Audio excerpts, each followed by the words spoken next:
You're listening to Cardiff City World on Cymru Sport Radio, live from the Welsh capital. The most interactive football show in Wales, featuring guests, fan opinion, and all the latest news surrounding Cardiff City. Have your say and get in touch now. Good evening, ladies and gentlemen, and welcome to Cardiff City World and the Welsh Football Hour live on Cymru Sport and, of course, Cardiff City World, if you prefer to watch along. We have a jam-packed show this evening. We have, of course, former Wales international Mark Bowen. We have all the latest Cardiff City news with the fan view, as well as the Wrexham podcast, Fearless in Devotion, will be joining us a bit later on to talk about their season and much, much more. So stick with us, get your questions in. As always, we want to hear your views.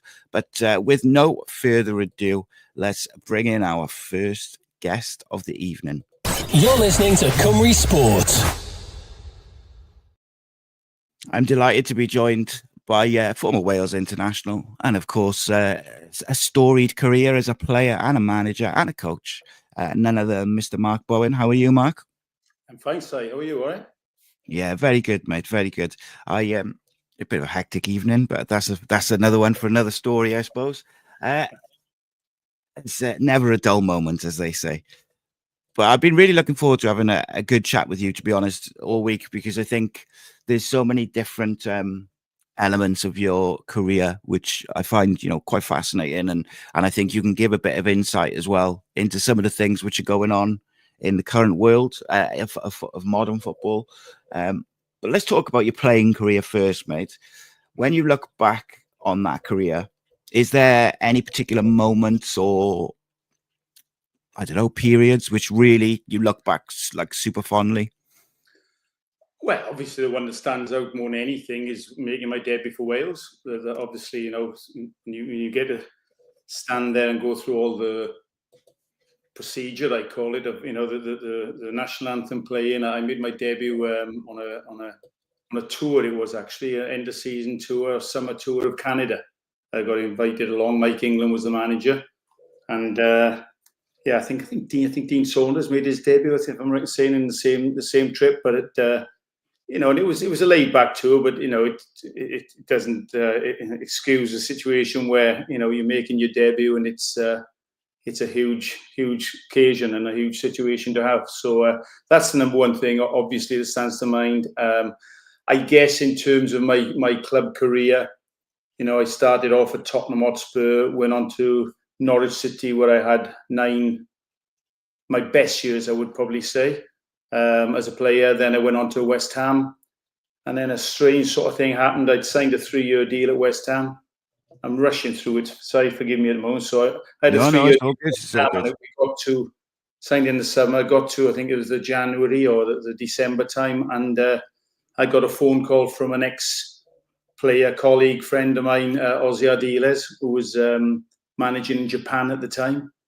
And the phone call was made by Steve Perriman, who was his assistant at the time, ex-Spurs captain.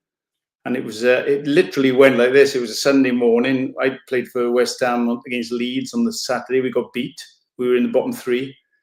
And I got a phone call Sunday morning where Steve Perriman said, "Hi, Taff. How are you? Yeah. Would you like to come to Japan? Right. Our left back's done his knee in. We want you here. We need you here by next week. You've got to get a free transfer to West Ham, otherwise the deal's off. But if you do come," and he told me what the wage would be, only for a year, but it was astronomical.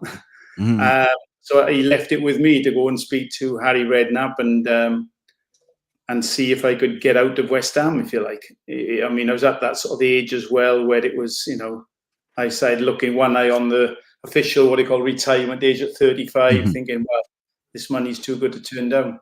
I'll carry on with the story just because I've started off. So it was interesting. So I went to the training ground on the Monday morning, and Ian Dowie was the PFA rep, as they say. So I went to see Ian. I said, "Ian, I need to chat to you, mate." So I told him about the conversation I'd had. What should I do? And he just said, "Listen, no beating about the bush. You just got to pull him. Just pull Harry and tell him exactly what's happened. And can you go?" So, all right. So I'd actually wrote down on a bit of paper that I put in my pocket what they'd offered me. So I went in to see. I asked Harry after training, "Can I come and see you?" And he bit quizzical. Yeah, okay. So went to see him, sat in his office opposite the desk, and I said, right, H. He said, what do you want, Tap? I said, right, H, I got a situation. I had this phone call, and you can see him getting redder and redder and more irate. And he sort of said, yeah, and what do you want me to do? I said, can I go to Japan? And he said, Jesus Christ, I've just brought you in the summer. We're in the bottom three. You're trying to jump ship. And I said, no, I'm not. I said, it's just I've got this opportunity. And while he was halfway through a sentence, I sort of reached in my pocket and pushed the bit of paper across the desk of what they were offering me. And bless him, mid-sentence, he picked up the bit of paper, looked at it, and he looked at me back and said, you got to go. And I said, no, I've got to go. I don't want to go, mate. I love it here at West Ham. But that was the way it went. And very, very quickly, within 3 days, I was in Japan and had a year playing out there. Came back from Japan, went to Charlton Athletic, where we got promotion there into the Premier League in the playoffs in that famous game, as they call it, against Sunderland. And I had about 3 months after that at finished my career really at Wigan Athletic, because the manager, John Benson, was a friend of mine. So, but that was basically it. But I know I'm rabbiting on there, but I'm coming up for breath here. But I had probably the most important sort of, or the one that sticks out more than ever, was when I was at Norwich, and we had a very, very good side. And we played Bayern Munich in the UEFA Cup and beat them. Still, I think to this day, the only English team or British team or English team to beat them on their home soil there. And we won the game, and I got a goal, and we beat them, ended up going through the tie. And it was even now it's looked back very fondly by fans from Norwich and players and staff alike. Yeah, of course. I mean, the Norwich Bayern Munich game is such a famous game. I think for any football fans who are old enough to remember that, it sticks out because it was such a. It's almost like an anomaly anyway for Norwich to be in Europe, in fairness to them. But then to go and, come up against one of the big boys is like a dream come true for the players, the fans, and, the club as a whole. But to then go and get the result is even that one step further, which maybe a lot of people didn't understand or didn't expect. Sorry. But equally, you had a very, very good side. That Norwich side was really, really good. There was one player I actually wanted to ask you about from that side, and that was Jeremy Goss. I remember watching him play sometimes, and I just thought he was ahead of his time, especially when I look back on it now in terms of his technical ability and the way he used to play football. What was he like to play with? Yeah, Jerry was, in fairness, he had a lot of years at Norwich, and it wasn't a lot of those years he was a regular, but at that time he became a regular in the team. He was a huge, what I call athlete. He box-to-box midfield player and would cover, back in the day, I'm telling you, 14K a game. Back in the day, I think most players were around about 10, 11, exceptional 12 kilometers a game. He'd be banging out 14K a game because he was that fit and that, strong and powerful. And he just had that sort of incredible season where it wasn't just that game. I think he scored goal of the season away at Leeds. Same year, kept smashing volleys in from everywhere. And that's right, but we had a couple of interesting situations. The year that Norwich finished third, that we ended up qualifying, obviously for the UEFA Cup as it was then. We got to the January and we were 7 points clear at the top of the Premier League with a game in hand. Wow. And that's, I always tell people with smiling, actually, because I also got a lot of friends at Norwich, that I can remember back in those days. I can remember playing Liverpool at home for Norwich, and it was 0-0 at half time, and we got booed off the pitch. Wow. The expectation was so high at the time. It was, but it was a real unique and special few years. We had good players and a really good team spirit. We didn't really, I would say, have any superstars, although, the likes of, Rule Fox was a top player, and obviously Chris Sutton as well. But he was a young player at the time. So, we had a real good camaraderie amongst us. We played good football, almost like the way football's played now. We like to play out from the back and keep possession. It was possession-based, and it really worked for us, and it was a special time, and we really enjoyed it. So Martin in the live chat has kind of pinched my question, so I will give him the credit. But he said he asked basically what made your time at Norwich so special, which you've also, touched on that a little bit. But he said, what about that environment allowed you as an individual to thrive, and also those other players that you've mentioned? Yeah, I think first of all, the players you played with. I mean, you mentioned Jeremy Goss there. There was we had a player, a good friend of mine, Ian Crook, who to this day, how Ian Crook never played for England, I don't know, because massively underrated player. He was almost like a carbon copy, and believe me when I say this, of the likes of Glenn Hoddle. I mean, Ian Crook, he could give him the ball, and his passing range was incredible. So, and the interesting thing was that I think Ken Brown was the manager who took me to Norwich those years ago, and they looked at a lot of you find a lot of clubs now in recruiting, tend to look at the reserves, if you like, or the top young players of Premier League clubs, and that's even other Premier League clubs. They're looking at the Man Cities and the like, and their best youngsters to take them away from there. Well, Ken Brown at the time spent a lot of time looking at Tottenham's reserves, which I was part of and played in. And out of Tottenham's reserves, he took myself, Ian Crook, Ian Culverhouse, John Polston, Gary Book, bless him, who passed away recently. There was 5 or 6 players. We grew up together at Tottenham. So for me, moving from Tottenham as a youngster to Norwich, there wasn't a lot of, if you like, difference. They wanted to play the right way. A lot of my friends were there. And it was just a philosophy at the club, and I guess to a degree still is today. There are certain clubs that have almost like they have a duty to their fans. They have let's say a culture and a way of playing that they've always had, and they try to maintain that through thick and thin. And so because of that, it was going into that environment and being able to express yourself and play the way we played. That was the key thing, really, of anything. Of course, and I'm assuming times like that at Norwich and the other clubs you played at, you'd have taken different lessons from different coaches, different managers. Yourself into your coaching career and your managerial career. Then, was there particular people who had a bigger influence on the way you look at things than others? Growing up back in the day, Tom, I left Neath. I grew up in Neath and left there when I was 15 and a half, went to Tottenham. Went through the period as you do, you miss home and homesickness period. But Tottenham was quite a unique club at the time because you had the likes of Steve Perryman was the captain, Steve Perryman, and the likes of Ozzy Ardiles, Glenn Hoddle, that type of personality and player where. And I mean, no disrespect to Keith Birkinshaw's the manager there, and Peter Shreves after him and whatever, but it was almost like a player-led club. Your learning curve as a youngster going in there was you just every day to go in and look at the senior players and the way they conducted themselves, the way they behaved, on and off the pitch, and it gave me a real great, if you like, understanding, if you like, of what's important at times in football and the way you conduct yourself and on the pitch as well. You take all those things, bits from every club you've been at, and when you go into coaching, then I think what does always sort of stick with me is the fact, when you come from, let's say, a tough working class background and whatever, I've always in my coaching and when I've been with players is you demand in the right ways, of course, but you demand that they give their all. There's a very, very simple saying in football that if you can't run, you can't play. No matter how good you are, and the best teams in world football are the ones who got players with talent but also want to run.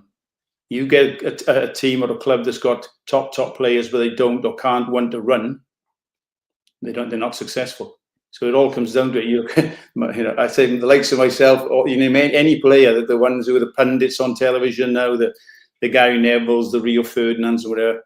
If they could run, they'd still be playing because in there upstairs in their head, they're as good as they've ever been.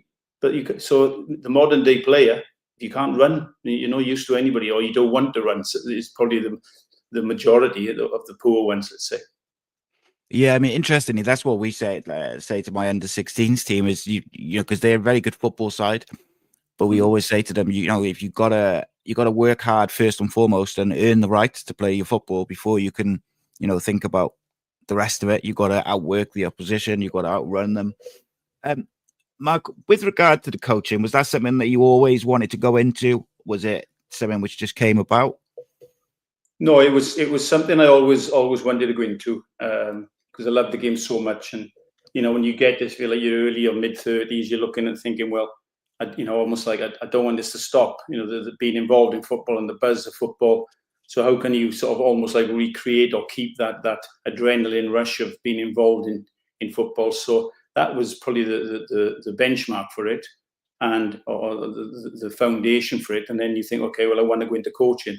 The interesting story about it is that around about the sort of 35 years old, something like 34, 35, I went on a FA coaching course, and it was they were fast tracking Premier League players or ex-Premier players doing the B license, as they called it then. So I went to do the B license, and as I turned up there, Mark Hughes was there. And obviously I know Mark, I've been friends with him for many, many years, but probably typical of Mark, he didn't let me know what he was doing, if you like. So turned up and Mark was there, and we ended up doing the B license together. When we finished the B license, I sort of cajoled him and said, right, come on, we got to carry straight on and do the A license, which we did. And then after the A license, I had in my head, they just started doing or promoting, they were going to do this thing called the Pro license. So I had a call with someone from the English FA and said, okay, I think it was the inaugural course, saying, okay, yeah, I want to do it. And also I chucked Mark's name in. And when the sort of thing came back, the email or whatever, was saying, yes, okay, you're on the course, I ended up bringing Mark and saying, right, I've just booked us on the Pro license course, which he wasn't too enamored with. He's like, what are you doing? Why have you done that? I says, come on, we got to do it together. So we did the Pro license course. And round about that time then, Mark had the situation with Wales, obviously, that I think him and Neville Southall had one game, and then he got offered the Welsh job. And, this will make you smile, because the day he got offered the Welsh job, I saw it come up on the television, and, oh, right, okay. So I rang him up. My first words to him, right, congratulations, you got the Welsh job, yeah. When do we start? And I was serious, to be fair. So I was like, when do we start? And he went a bit quiet, and he said, well, it doesn't really work like that, Bowie called me, because, I can't just give you the job type of thing as my assistant. So he had a while to think on it, and then he got back in touch and said, look, this is what I'm going to do. He said, I'm taking Eddie Duzveski, and he knew Eddie from his time at Chelsea, and Eddie's a very good coach. And he said, I'm taking Eddie with me, and he said, but what I'll do is, with the under-21s, there was an old coach there, good coach called Jimmy Shoulder. He said, and you can go in and be an assistant to Jimmy, if you like, and obviously, again, keep learning the trade, let's say, for want of a better thing. So I went in there with Jimmy for a couple of games, coaching the under-21s, helping him. And I was lucky, if you like, because at the time, the under-21s and the senior team used to be apart, play games at different times, different hotels and whatever, but they would come together. I think it was Mark's instigation. So when we'd be training with the under-21s, the senior team would either be just arriving or just leaving or whatever, and the training ground. And Mark had been looking at me and the way I was coaching and the way I was with the players. And I think about 2 or 3 games into doing the under-21s, he pulled me one side and said, look, I've seen enough. I like what you do. I want you to come in with the first team, which is obviously then deal I did. So it became the assistant manager of Wales national team at 36 years old I was. And we had 4 years doing the Welsh thing. And I on the back of that, I had a contact from Steve Bruce, who was at the time at Crystal Palace, and asked me to go in there and help him or work with him, which I did. We weren't there long before he got asked to go to Birmingham City.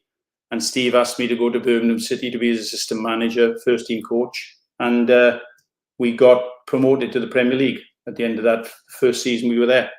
And I spent 2.5, 3 years with Steve Bruce before then Mark Hughes came out to doing the Welsh national team, got the job at Blackburn Rovers and asked me to go with him there.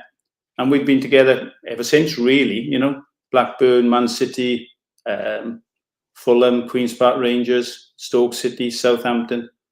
So in all, I was counting the other day, actually, in all, I think I've done now, let's say I've been a coach of well over 500 games, let's say, in the Premier League. Wow, that's incredible. it's that's an awesome story as well, Mark. I really could just sit here and listen to you for an hour, like regale all the different things from your career. But there is a couple of questions I wanted to ask you. There's a couple of questions which people have asked about different things. But just you mentioned Southampton there. I was talking to Reese, who does some stuff for me with the Cardiff channel earlier, and we kind of came up with a question that we wanted to ask you because we'd both seen when you've done previous sort of podcasts or interviews, you'd mentioned when you're at Southampton with Mark, the owners or the CEO would come to you and say, "What do you think about this player?" And you kind of would give your opinion. And there was a point, I think, where you had said, "No, we don't fancy him," or along those lines. But then the club bring the player in, and you see that a lot at different clubs now, and that is something I think which happens at Cardiff as well. And I was wondering what that's like for coaches and for managers when the players coming in are not always solely based on what you guys opinion or who you'd like to bring in. It's a great question, Si. I'll tell you for why. Because if you go back to the time when Mark and I went into Blackburn Rovers, and Mark was basically, we had a great chief executive, our chairman there called John Williams, who literally let Mark, before he had Graham Souness there, so he let Mark and myself, if you like, get on with running the club. So we were allowed to bring in whatever staff, for example, we brought a guy called Mike Rigg into the club, who's, I think Mike at this time, he's in charge of the Academy of Birmingham, but he came with us to Man City as sport director, to Queen's Park Rangers as sport director. You were allowed, if you like, to highlight and bring in people who you thought were good, who you could work with. That's sort of by and way now. That's those situations have gone. You have to now go through, and probably rightly so, the right process now, and jobs are advertised, and invariably you have to go through a process. So, but when we went into Blackburn, in terms of bringing players in, it was whatever people we saw, we liked, or you get a phone call here, a phone call there. At Blackburn Rovers, I personally was responsible for bringing in Rocky Santa Cruz, Benny McCarthy, Aaron McQueen, Chris Samba, just on the back of people ringing you up and highlighting them, and you'd have a quick look if you could get videos of them, a quick look, and trust your own judgment. If you couldn't get them in the building, to have a look at them on trial, let's say, and you'd go down that way. And the same to a degree happened at the start, if you like, at Man City. And going on to Fulham and places like that.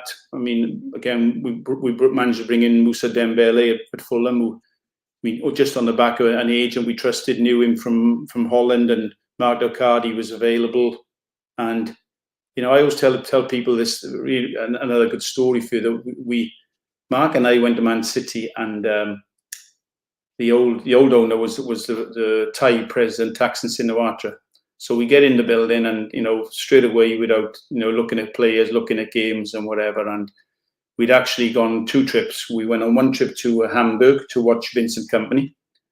Vincent played centre midfield in the game for Hamburg, and then we went to Espanyol in Spain to watch Pablo Zabaleta, just to keep tabs on them and thinking, well, they could do a job for us.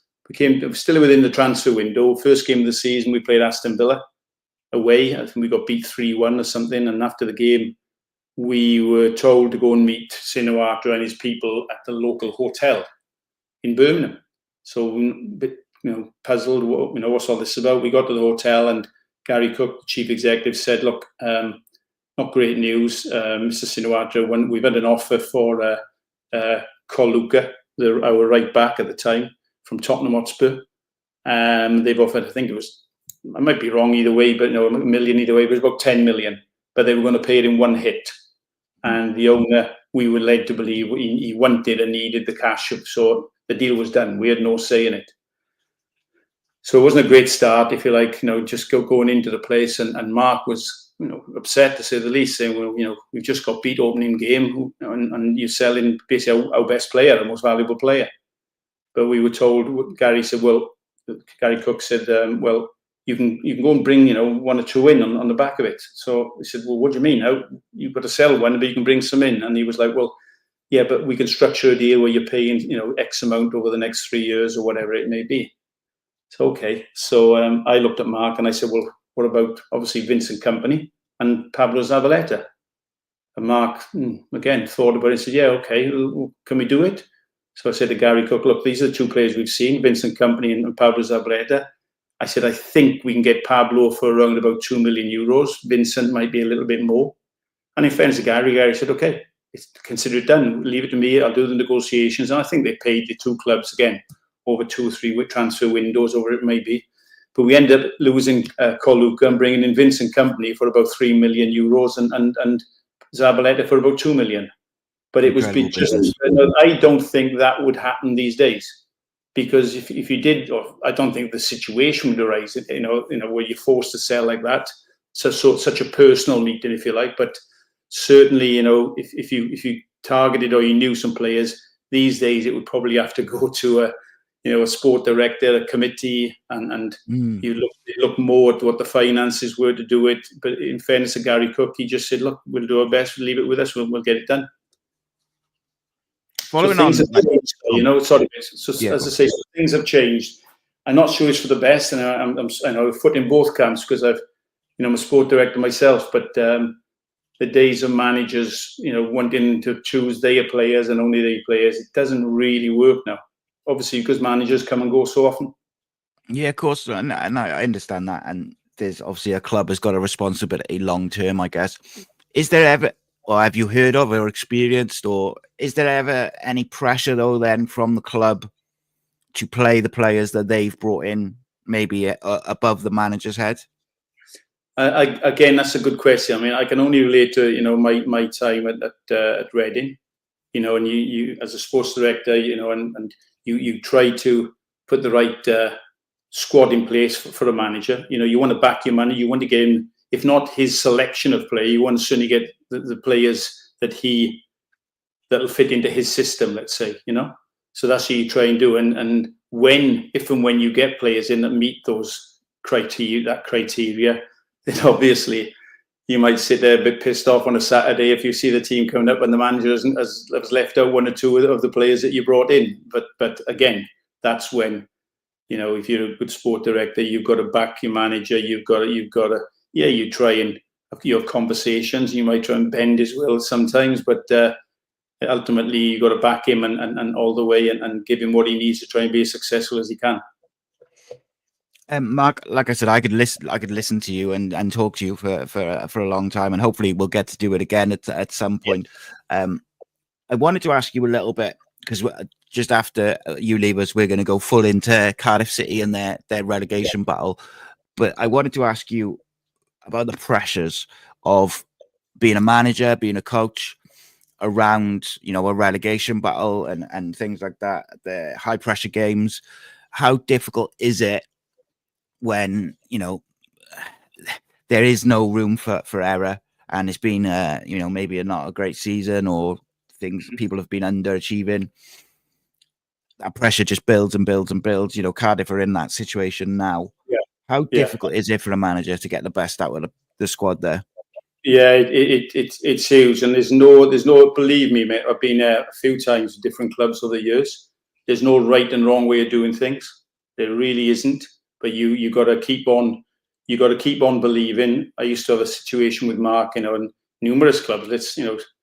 Right the way through. Let's say Queen's Park Rangers, when we stayed up with Queen's Park Rangers, and a lot of the club first year we went into Blackburn Rovers. What I used to do is I'd get to about 6 games from the end of the season, and I would literally sit on my own in the office and get the 5 or 6 teams that were in or around us, and put all their fixtures up, and I'd literally have them physically on the wall in my office, and then you'd almost play, let's say, play God, if you like, and be trying to sort of find out, or through your own mind, predict what the scores, who's going to do what. You get some strange results. Everybody knows that at this time of the season, but it does put a sort of balance in your head that you're thinking, invariably you get to, I know you get strange results at certain times, but inevitably you get to this situation where teams, whatever the league they're in, if they're in and around the bottom 3, then very rarely they will average 1 point a game, Mm-hmm. So you almost say to yourself, well, okay, if all the teams are around us, if there's 4 games to go and we are 5 points clear. Within reason, they're not going to catch us. They might win 2 in a row, but they're going to lose the next 3, let's say. And you just got to use that yourself, because what it does, it focuses your mind when you're working with the players, when you're, preparing players all the time. You've got to make sure that they focus, that they don't lose that will, if you like, to think, well, no matter how things have gone, any game, any team can win. Yes, within reason. People who listen to this will think, well, with all due respect, Cardiff aren't going to go and beat Burnley away. But things happen. They genuinely do. But more importantly, it's that sort of mentality of the players. You just got to make sure they don't, because players are, they're crafty lot. They'll look through things. They'll see a sign of weakness and a sign of panic in the manager and the coach. You've got to give them that belief every day in the training ground, and certainly going into the games as well. And it becomes hard because, again, we're all human, and you play a game where you're expected to win. You might be 1 or 2-0 up, and then you could see 2 late goals or a late goal. And as a coach, you want to come in and almost pull it. You're pulling your hair out, saying, "Look, my mind's gone after all these years." But you're pulling your hair out because you're thinking, guys, why you've blown it? You've thrown it away. You're not good enough for the jersey. That's what you want to say, but you can't. You've got to keep. They say massaging the ego all the time and making sure that they're on a positive note, which can be hard. We're all human. Of course. Mark, thank you so much for your time, mate. I really, really appreciate it. And I hope we can get to do it. We're not just trying there. Yeah, it's flown by, mate. But and I'm constrived by the minutes on the radio, unfortunately. So I gotta boot you off. But hopefully we can do it again when we got a little bit more time, because I really enjoyed it, mate. But it's fascinating. I certainly hope Cardiff find it in them to get over that winning line, as you say, because the fan base they got there is amazing. They deserve more. You and me both. Really appreciate it, Mark. And hopefully there'll be three Welsh clubs in the championship next year. But yeah. Okay, so cheers, Mark. Thank you so much for your time, mate. Bye-bye. Mark Bowen, ladies and gentlemen. You're listening to Cardiff City World on Cymru Sport Radio, live from the Welsh capital. The most interactive football show in Wales, featuring guests, fan opinion, and all the latest news surrounding Cardiff City. Have your say and get in touch now. Welcome back, ladies and gentlemen. Easy for me to say. And we are flying through it tonight. We're going straight into all things Cardiff City with the fan view. And I am delighted to be joined by none other than Mr. Jamie Anderson, who I feel like I've seen more than my wife in the last couple of days. But how are you, my friend? Got to unmute yourself, my friend. Sorry, mate. I just really, I'm all right. I think I'm a bit sort of like, a bit surprised maybe of what's obviously been said today. I don't know if surprised actually is the right word. But yeah, it's the fun that is Cardiff City, I suppose. So let's get into it. Yeah, it's never a dull moment, mate. And I think ultimately, look, I will say one thing. Maybe it's a masterstroke. Maybe. I don't quite know how. So though for anyone who's kind of not following, Omar Risa did a press conference today where, he said some stuff. I haven't seen it in full. I've only seen the quotes. So I do want to make sure that I don't take anything out of context in case there was additional context. But he said he reads, a lot of fan comments, and he thinks effectively that some fans don't know what they're talking about, paraphrasing. I think it's an interesting approach, because I can't work out the benefits of it, mate, if I'm honest, because ultimately you got 4 games where you're going to have to take at least 6 points to have any chance. And realistically, those 6 points probably need to come in the next 2 games, because that'll drag Oxford right level with you. But you need the fans behind you. And I think one thing you could say about the fans this year is no matter what's gone on, no matter how bad it's got in the ground during the games, the fans have absolutely been behind the team. Now, maybe at halftime, at certain points, they might have been booed off, or at the end of a game. But, during the game, the fans have been fully behind the manager and the players. Would you agree with that? Obviously, you go home and away, so you've been a lot more than I have. I think you've only missed 1 game in about 4 years. Yeah, I think the vast majority of times, I think the fans have. And I think he alluded to that as well. Again, there's two sides of it. I think reading something is always a dangerous business, isn't it? Yeah. It's a 37-minute long press conference. So if you've got the time, please do listen to it. Because I think, again, like I said, when you read things, sometimes it can be misinterpreted and you probably interpret it how you're reading it as such. Any manager, if they say anything about fans in general, good or bad, I think you're treading along a little bit of a tightrope there, because fans will naturally say things like it's our club and we've been here longer than you and so on and so forth, and they're well into their right to do that. Is it the pressure? I mean, I think the pressure is getting to everybody. I mean, I can only speak like I did on Sunday from my own self. I am worried because, again, you look at our fixtures, our next block of fixtures, no disrespect, aren't against sides who are in and around us. They are, apart from Oxford, obviously, they're very good sides. So is it a deflection tactic possibly off the players to hope that the players feel less stressed? I'm not too sure. But again, it's probably not the best of timing to be saying things when anything you do say, like we said on Sunday night on the show, is going to be phrased. And funny enough, as I say that, Omar actually said that, didn't he, in his press conference to the reporters? He said, here we go, I'm going to give you something now to write, because, he's learning probably what he is to say and shouldn't say. He's still learning on the job. And as daft as that may sound, he is, because this is his biggest job to date. Yeah, it's a fact, mate, that he's learning on the job. And I think, look, as I said at the start, I haven't had a chance to watch the whole thing. I've only seen quotes. I've certainly seen the reaction from some people on social media. I've certainly had a lot of messages about it from people. There's some people who have taken it to heart and taken it as a bit of a dig. But I just think ultimately the situation that we're in, that's my only thinking, is that it's a way to get everyone talking about something else. And the players can then just focus on what they need to do. Of course, it's a risky tactic, but I suppose with any manager, mate, good, bad, everywhere in the middle, wherever it may be, experienced, inexperienced, your job is to take the pressure. Your job is to be the one who shoulders all the blame, the pressure, so that the players can relax and play a certain way. Yeah. So as I said at the start, we might look back in about 2 weeks, 3 weeks time and go, fair play. He put all the pressure on himself and kind of made, or not even put all the pressure on himself, has put even more pressure on himself to allow the players to relax a little bit. I have no idea if that is the case. I'm just hypothesizing of it because it seems like a strange way to go for me. But again, I'm not in there day in, day out. I'm not having the conversations. And I say, I'm very careful to say this all the time.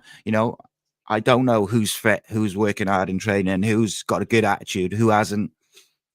So, you can judge from the outside and you can go, oh, this should be doing this or should be doing that. But it's not always as black and white as that. Sorry, mate, I just rabbited on a little bit then, but I want to get your take on this. So I filmed my preview for tomorrow night for Sheffield United today. And obviously as part of that, I have a detailed look at the opponents and I have a detailed look at how teams have got them, because they've lost 3 on the bounce, to Millwall, to Plymouth, and I forget who the other one was now off the top of my head, but they've lost 3 on the bounce and they are not in good form. One of those games was at home as well. I think Cardiff's best chance of getting a win tomorrow, Friday, is, and I've kind of said this for a while, is I think attack is our best form of defense, because we've already shown throughout the whole season that we can't defend for 94 minutes without switching off. So the chances that we won't give Sheffield United an opportunity if we just sit in is probably slim. Whereas if we were to be able to get an early goal, I think they will feel the pressure, because their automatic promotion challenge has kind of fallen apart in the last few weeks. So an early goal puts them under pressure, and then it's all on them to come out and beat us. And as I say, if we can get 6 points from those 2 games, Monday, Friday, Oxford play Leeds Friday night after we've played Sheffield United. which puts a bit of pressure on them, knowing that they've got to come to us. And that's all it's about at the moment, is trying to put pressure on other teams. Yeah, I mean, again, I suppose it's the position we're in where if we were safe, you could experiment more, you could be able to change teams around and so on. If we had a better defensive record, you could say we could almost do like we used to do with Warnock, where we'd be able to hold out and then we'd be able to hit on a counter-attack or set piece. But unfortunately, we're 42 games into a season and defensively we haven't been good enough. And from a set piece perspective, we've not been, I think, as effective, especially as we have been in previous years. So again, you've got pace to use. You would think we'd utilise that a bit more. I think our goal difference is one where ultimately, I think we're, what are we, plus 10 more than anywhere else or minus 10 more than anyone else. So that's, in a way, is irrelevant because you're not going to make them 10 goals back up. It'd take a lot to do that. So you've got to throw the kitchen sink at it almost. You can't go to Bramall Lane in front of 30,000 people and sit back because, like you said, an early goal against them, if you take it to them, their fans will feel the pressure that maybe our players have been feeling at home, maybe. But again, it's a win now territory, isn't it? It's we have to start getting points, and I think I said on Sunday night show is performance is a secondary point of the the necessity. We have to get points because ultimately we aren't picking up enough points. And again, no disrespect to Millwall or Oxford or anyone like that, but you can know that they didn't sit off Sheffield United. They're not those type of teams, and their managers aren't those sort of type of managers to say just sit off and defend. They would have been getting stuck into the likes of one of their midfielders. He's got a bit of a hot head. You've got, like I said, Hamer. They've got talented players. Don't let them play. I know that's easier said than done, but if you're at their toes, then naturally they're going to have to face their own goal, and they're going to have to think twice about what they can do. And like I said, come off that pitch knowing you've given it all. Yeah, and I think I said this in January, is ultimately, if Cardiff City go down, you want them to go down fighting to their last breath with everybody giving it everything. And I think the frustration that the fans have felt recently is because it's felt like some of those performances in recent weeks, you haven't seen that sort of fire and gusto and the like a team which is literally like trying to claw their way, every throw in, every corner. And look, I get it. Maybe football has changed and, it's different to what it was 10 years ago, let alone, going further than that. But ultimately, you got to get the fans on side, haven't you? And then the fans will respond in kind. Things like tackling, running, aggression, positivity are the things that will get the crowd up. And equally, when you're away from home, they are the things which will get the home fans apprehensive and on to the other opposition. Plymouth went and beat Sheffield United. So they're not unbeatable by any, stretch of the imagination. And Cardiff have to find a way. It'll be interesting because I was looking at the different systems that they've lost to. And the two which kind of stick out is like a 4-4-2, which Millwall played, and a 3-4-3, both of which we kind of have played at different points. So again, that's another like tick in the box where if you get the personnel right, there is a way to beat these teams. They're Sheffield United. Yeah, and again, it sounds daft, but their manager's a bit of a hothead. As said, you saw at the end of the Plymouth game. There's a few moments there when they're looking for leadership. If their manager's lost his head, you're doing something right. And I think it shows probably where they're at as well. They're feeling a lot of pressure as well. Obviously, their expectancy is to go up. They've spent, they probably spent a good portion of it, especially on wages, the likes of Kiefer Moore, etc. They're expected to go up because their owners are demanding that. Okay, we're on a different sort of look. We're expected to stay up, or we're trying to stay up. But like you said, it's their home pitch. The expectancy on them is to win. They'll look at our league position. They'll think that they've got to win. The bookies will have them down to win. So we've got to go there with the belief that we're going to upset the apple cart. We're going to, send 20-odd thousand, blades home very unhappy. And, I think when I spoke to the SLO, I think we've sold like 800-odd tickets. So, for the side that's down there, 800-odd fans on an Easter Friday, or Good Friday, That's pretty good going. And you know those 800 fans, they'll be singing their heart out. They'll be kicking and screaming every ball that goes past. And for 90 minutes, we'll be. I can speak for myself. I'll be probably talking to myself as well, but I'll be demanding and hoping that we do it. I'll be heading the balls. I'll be kicking the balls. And again, there's not for a want of passion from any of us. So hopefully that replicates with the players. And if they give as much as maybe the fans are giving at times, then listen, at the end of the game, we can all clap them off and say, you did your all. Yeah, and I think that's all people ask. We'll be back in just a second, and then I want to talk to you a little bit about potentially how we can get at Sheffield United. Cymru Sport.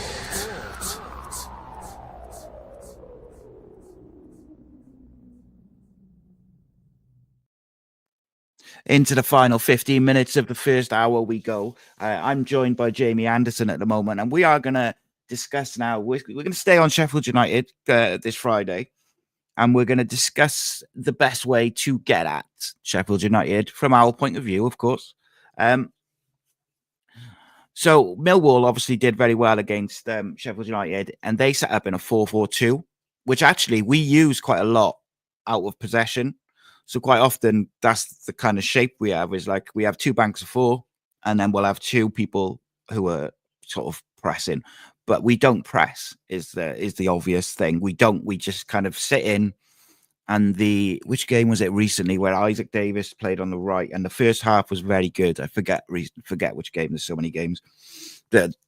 Very recently, Cardiff played, and the first half was excellent. And then probably, yeah, and then the second half just fell off a cliff.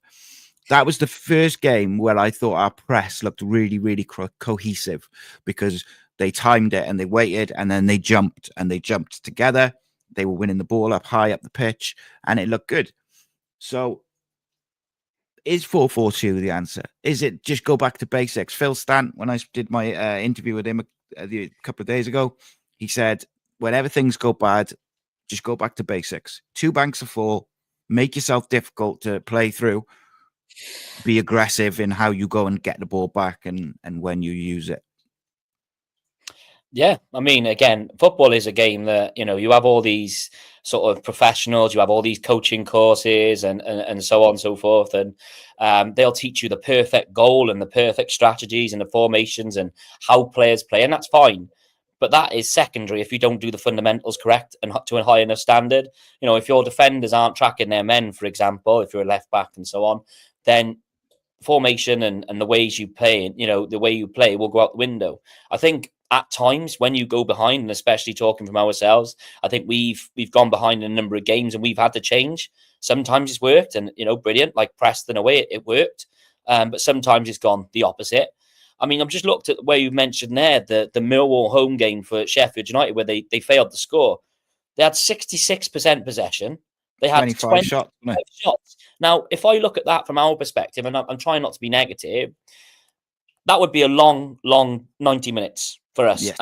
With the poorest defensive record that we've got, 25 shots to, one of those would probably hit our net at least.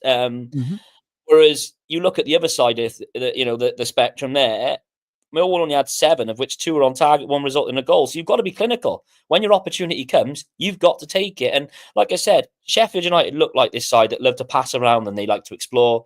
But for me, like you said, 4-4-2 is the term old school, isn't it? You set up and you can just go. Your wingers will be wingers.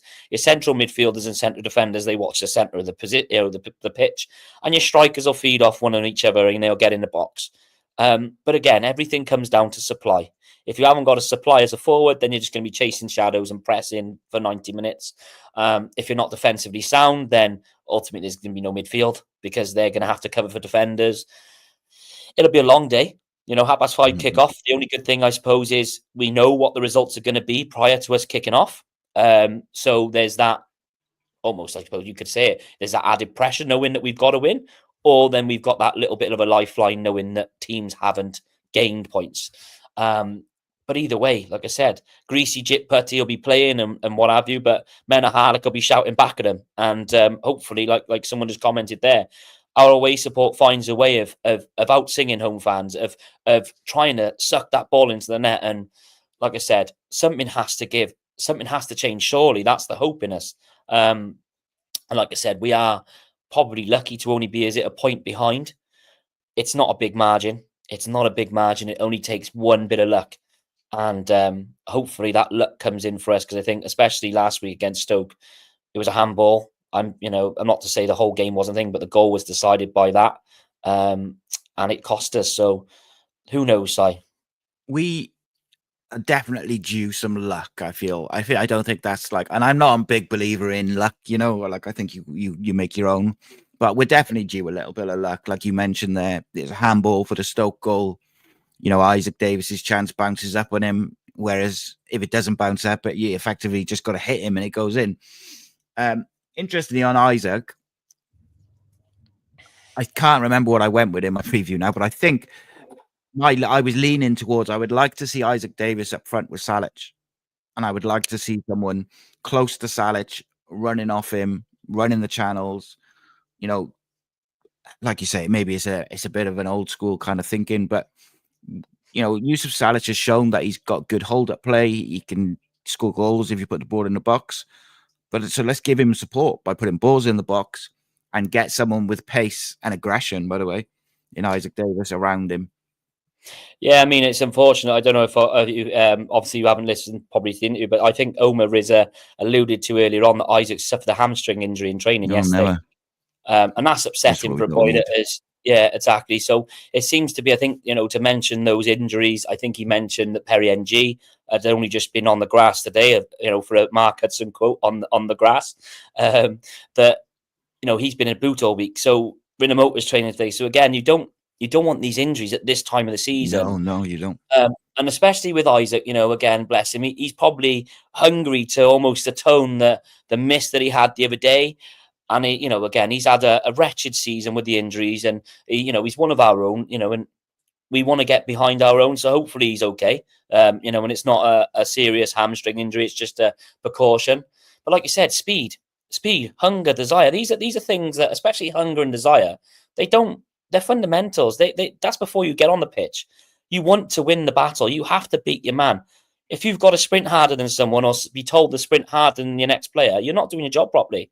I mean, again, that's not on the manager at times. I know he is, instructing the team, but if a player on that pitch isn't doing it, then, in my opinion, then they're not wanting it enough. So they need to be, held accountable for it. Because the way I see it is, we're all in it together. That old sort of, I know someone will say that's a High School Musical thing. That's my daughter, watching that. But we are in it together, unfortunately, and we all want to get out of this, this predicament that we're in. But again, everybody has to sing off the same hymn sheet. Everyone has to be given 110%, because if you can't afford any passengers in the team. Yeah, 100%, mate. I think it's one of them where, actually, in fact, Mark Bowen said at the start, earlier on in the show, he said one of the most important things, and like you said, fundamental things for, football is you've got to run, and you've got to run more than your opposite number. If you don't do that, it doesn't matter how good a footballer you might be, you're not going to get that opportunity to show it, because your opposite number is going to outwork you. And, that's what it's going to come down to. And I wonder whether Omar Risa will revert to almost like the hardest workers or the most physical players, and kind of go, I did even speculate that he might, go like Mate and Salic up front and just put it up in the danger area constantly with two big lads up front. There's obviously a lot of players. He will know who's fit and who's not. And, there's conversations to be had about the mismanagement of the squad and the fact that we've only got Perry and G really as a right back, plus Kipakio, who's coming back from injury, who's a literal, a rookie in terms of men's football. And we're relying on Rina Mota, who's a midfielder by trade. There's definitely conversations to be had about the squad management from the club's point of view, in terms of leaving ourselves short in certain areas and overloaded in other areas. So there's definitely a conversation for that, but I don't think it's now is probably the time. We just gotta do our thing and get a win, get points on the board somehow, some way. I think that Cardiff City are going to get 6 points this weekend. I think that I'm also very delusional in my belief. when you try, like, it's difficult. It's so hard to take emotion out of it, James, right? Because we're all so desperate for Cardiff City to get 6 points. And you look at the squad and you think, God, there's some real players there. If you try to take the emotion out of it as best you can, how many points do you think Cardiff will take from Friday and Monday? Sorry, if I just stop you before you answer, mate, right? The problem is, all we've got to base it on is the form and the performances this season. Yeah. And that is what makes it so difficult, isn't it? I think, yeah, and again, like, you know, prior to our defeat against Stoke, obviously because it's against Stoke and it's a game or a team against, you know, in and around us, it's always heightened when you don't win it, as we've seen with the Luton game, for example. You know, you could look at it and say we were unbeaten in 4 up until that point, which, you know, it depends which side you know, like you said, are you emotional thinking or you're a rational thinker? None of which, in my opinion, are a wrong way to think. I would say a hopeful 4. And it'd be a point at Bramall Lane because, you know, I know we went up there in the FA Cup with 2 very inexperienced sides. You can probably scrap that, but a point, I would probably take that. And then you have to beat Oxford. Now, again, it's that added pressure going into Oxford, must win. It's that analogy, and the players will know that. But there's knowing it and then there's doing it, isn't there? There's that's that whole thing. It's all good being told Monday to Friday what your job is and so on. But then when you do an individual mistake and you've thrown away all the good performances, which we've probably seen too much this season, you work out those points.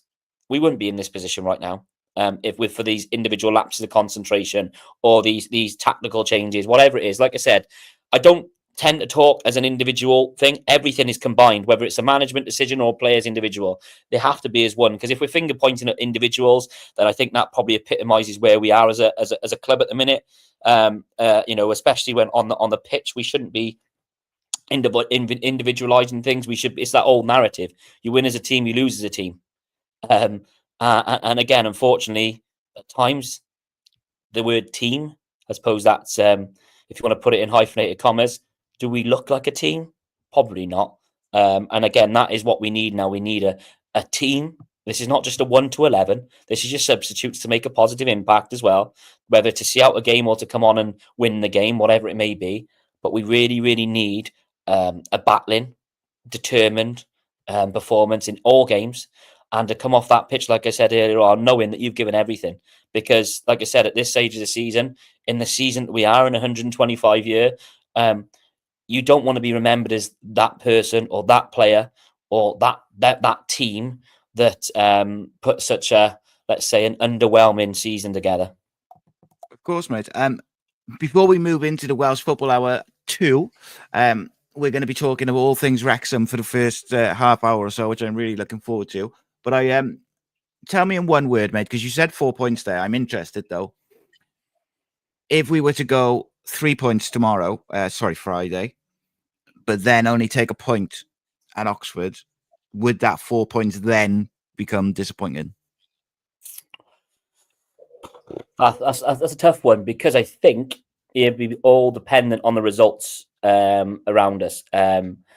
Again, knowing Cardiff City, we'd probably turn up and against the side that we're not expected to beat, and then probably be underwhelming in the game that we're meant to. But yeah, I suppose it depends on the results. I'm very on the fence with that one, because I think, like I said, is you take each game, don't you, by an individual basis. As Omar said early on, individual basis, do that game, process it, analyse it, move on. So if we've taken 3 out of Sheffield United, as soon as that game's done, I'm like, right, we need to get another 3 Monday. Because I certainly wouldn't, if I'm there on Monday morning, to say that I'd won a point, I think that would probably be hypocritical of myself to say about ambition and application if I'm only going into a game for a point. So if you get 3 at Sheffield United, you've got to be hoping for the full 6. Yeah, it's all context, mate, isn't it? Jamie, thanks so much for joining me as always, mate. I really appreciate you giving the fans view, and I'm sure we'll speak very soon, mate. Next up is the fan view from Wrexham. If you're hearing this, so are your potential customers. Be heard and reach sports fans across the country. We have advertising opportunities available throughout our programmes, website and commentaries. Working with you, we will create a bespoke package and make sure your message reaches the people you want to hear it. Contact us today to find out how Cymru Sport could help your business. Email contact@cymrusport.cymru. Welcome back. I'm Si. You're listening to the Welsh Football Hour on Cymru Sport Radio and watching along on Cardiff City World on YouTube. And I'm delighted to be joined by Tim Edwards from the Fearless in Devotion Wrexham podcast. How are you, Tim? I'm all right, mate. I've got a bit of a sore eye, as you can see. I haven't been punched by anybody. It's just burning the candle at both ends, I think, before Easter. Never mind. Celebrating promotion early, is it? No, not quite. We're not yet. We're stressed, but in a different way to you, no doubt. So it's still stressy in a spectacularly surreal way. But we'll take it all day long. Yeah. So Tim, obviously, I'm a Cardiff fan myself, but it's impossible to not know what's been going on at Wrexham over the past few seasons. But what I'm interested in, I've seen, the Disney Plus series. I've seen all of the kind of, the Ben Foster interviews and things like this, those kind of really mainstream things. But what I am really interested in is what it's been like for a fan for someone who's been a fan of Wrexham for a long time to suddenly see these Hollywood stars come in. What it was initially you felt like when you first heard that. Was there a bit of apprehension and stuff like that, and how that relationship between them and the fans has grown over that time? Yeah, I mean, it's been quite the journey, really. We're kind of 4 years in now, and it's flown by, but it's flown by because it's been enjoyable. When you've had 15 years of non-league purgatory, you kind of you're playing catch up, and we've done it in a very short timescale. It's got to be said, probably quicker than most of us would ever imagine, to be honest. So, yeah, it was all very surreal when it started. Everybody thought it was going to be Russell Crowe because that was the most tenuous link we could possibly have. His great granddad was from Wrexham, something like that, from what I can remember. That was the only thing we could think of that had any sort of semblance of a Hollywood link that made any sort of sense. So when it came out, it was obviously Rob and Ryan. We were like, same as everybody else. Okay, why? And is it a joke? And then, then it kind of all came out, really, slowly but surely as to the reasons why and how it kind of transpired through, Humphrey Carr working on It's Always Sunny and him introducing Rob to Liverpool matches and Rob wondering, why do you watch it? It's very boring. And he kind of has to explain the nuances of kind of British football, if you like, and everything that goes with it. And then, he just decided that, right, let's buy a football team. And we were the lucky one out of several shortlisted in the end. And then he goes and asks Ryan Reynolds, would you be interested in sponsoring us? And then he was like, well, why don't I just own it with you, as you do, actually. So, it's bonkers. It is really weird. But, you got to embrace it, really. I get the hatred from other quarters, largely because it is in your face. It is there front and center for everybody to see. You can't sometimes get away from it. So I can understand why people mute Wrexham FC on X and all the other social media accounts. Yeah. But these are big companies that need clicks. And it doesn't matter whether it's Wrexham, whether it's Liverpool, whoever it may be. If it's generating the clicks, that's what they will go for. It's just the nature of the business. And people click it because they're like, what are they talking about now? I'm sick of hearing it, but I'll click it anyway. So, it's a bit of a catch-22 for many people, but I can totally get why it would annoy people. But on the flip side, you got to you can't really rail against owners coming in, putting their money where their mouth is, following up on their promises, showing up. When they said we're going to come around town, we're going to come into the pubs and drink with you. I was like, how are you even going to do that? But they have. Not carefully coordinated, all we're just going to come and then word will get out and we won't make a massive fuss and we'll take our leave when it gets a little bit chaotic. So Yeah, you can't ask much more than that. We've seen it with so many other owners that, they come in, they try and make a fast buck, or they ruin things, and you never see them. They're never held accountable. So, what is so bad about a club being run well by two fairly likable guys and doing it the right way, and probably setting a bit of a bar for others to follow, to kind of say, if this is how you want to do it, because you don't buy a football club to make money. That's pretty certain of that. But you try and put your stamp on it and leave a legacy, which, if they were to leave tomorrow, they've already done. Absolutely. And I've got to say, I think a lot of the hatred that comes way now is jealousy, because people would, they want to be the people who've got the series and all the rest for their club. But also, as a Cardiff fan, I can say it must, and Reese has just said in the comments, like, it must be nice to have owners who actually care about the surrounding area, invest in the community, invest in the football club, follow through with what they're going to say, and try to do the right things for the football club and to take it forward. Cardiff fans, it's a storied thing with the opposite in many ways. So I do think there's they've done it in so many different ways, and anybody who's watched a documentary will see that. Yes, well, it's largely focused on Wrexham. Understandably, they have done other things to say, this is Wales, this is what we do, this is the size of the country, this is why this is a big deal, this is why it's kind of surreal that this is happening to us. And they've done the Welsh thing. They've probably done more to spotlight the Welsh language than maybe the actual Welsh government has. I think the argument is there, but then that's their reach. They've got a bigger reach than the government. That's just a fact. They've got a different platform, and they have a lot of business acumen and a lot of wheels in motion to make that happen. So, I mean, even if I was a supporter of another club and I was watching this from afar, you'd be unless you're like a Chester or a Shrewsbury or Tranmere fan, you'd be really hard pressed to kind of dislike what they're doing or dislike what they stand for. We've seen the money they've generated. Have we spent a bit of money? Yes. But then if you're a football club who's inherited that, why wouldn't you spend some money? Absolutely. And I think as well, they've put their money where their mouth is, for the lack of a better term.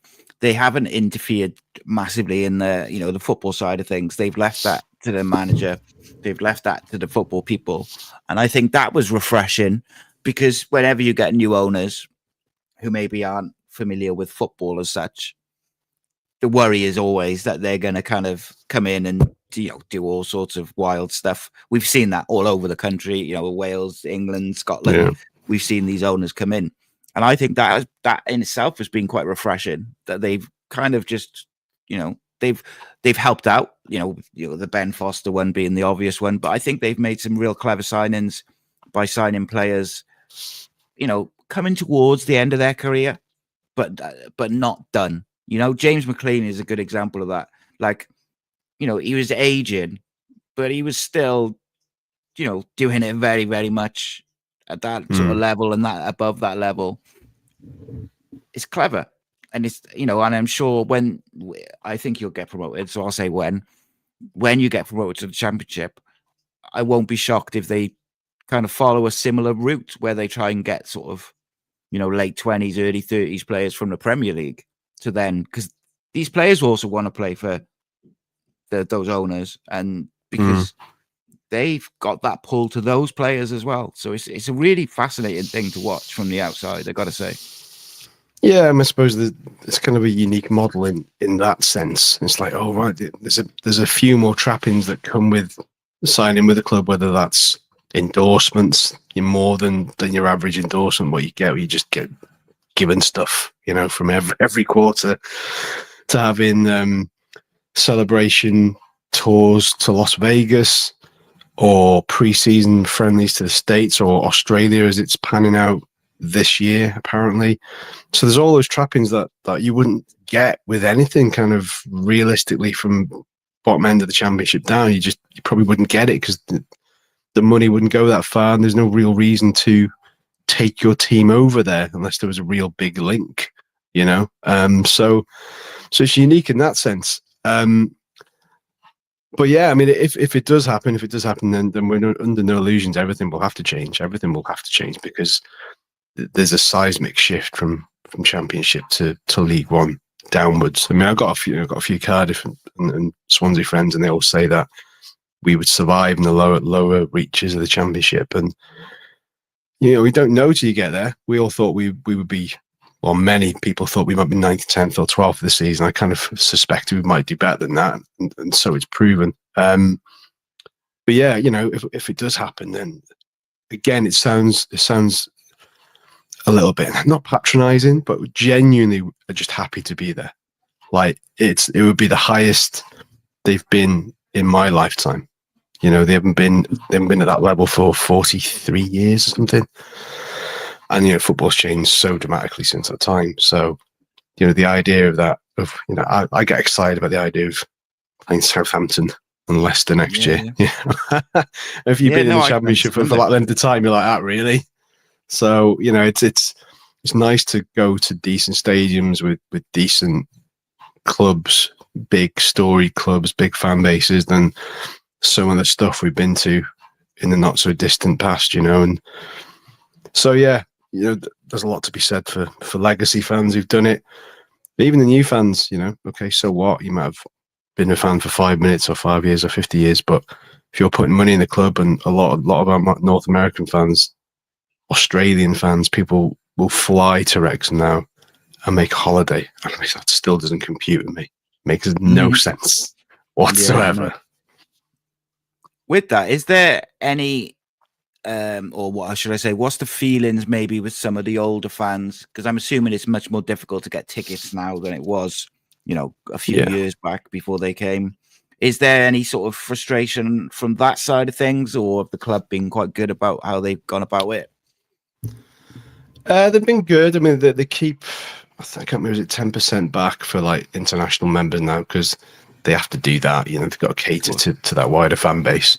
To a degree, it hasn't suited everybody, but it's one of those. You get people going, "Oh, I can't believe we can't get a ticket," but it's difficult because if you say to that person, "Well, were you a season ticket holder 8 years ago, 6 years ago, the year before the takeover?" and they go, "No," we go, "Well, there you go." But it's not the right way of doing it, because there's a lot of shift workers that can't commit to a season ticket. Season tickets aren't cheap, etc., etc.